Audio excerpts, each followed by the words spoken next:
never truly alone in Costa Rica on the beach in the jungle. There's always some little sand crab or creature to keep you company.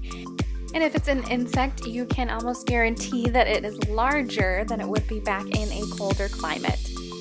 Today I'm going to give you a little tour of the yoga studio and show you some of the stuff that we learn on a yoga retreat. So they just rang the bell for morning yoga, and we can see kind of where the studio is from my room. But it's just right there. There's already someone there ready. So I'm gonna go do some of that, and then we should be finding out the doshas this morning. We'll be finding out what we are as far as the Ayurvedic therapy with the doshas to be able to eat, practice better, and just kind of figure out health-wise what to do. So that is the bell. I gotta go yoga in there. So I'll see you soon. The yoga studio sits at the heart of the yoga retreat center. It has solar panels on the roof and the wood is teak. It also has a beautiful 365-degree view of the facility. So if you look out the front windows, you'll be able to get a glimpse of the ocean. I've nicknamed it Yoga Narnia for all the beautiful sounds and sights and smells that you'll experience here.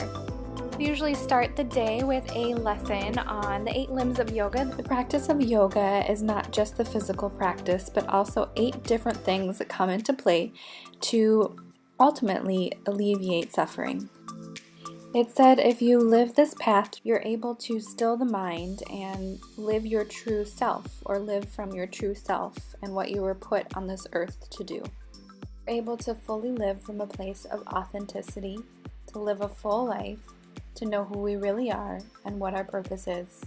We no longer have to look outside of ourselves for happiness and fulfillment, knowing that it comes from within.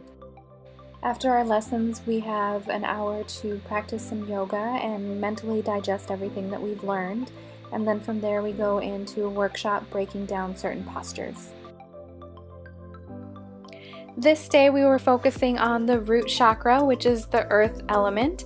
So we took plants and found some soil from straight outside the studio in the jungle.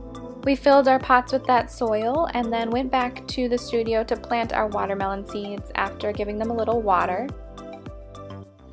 And then we brought them up to the studio where we gave them good energy and just said some good things, good thoughts their way to begin their journey. The root chakra is at the base of the tailbone, and it has a lot to do with safety and security, feeling rooted and grounded. It was really a great activity to dig in the soil a little bit with everybody together.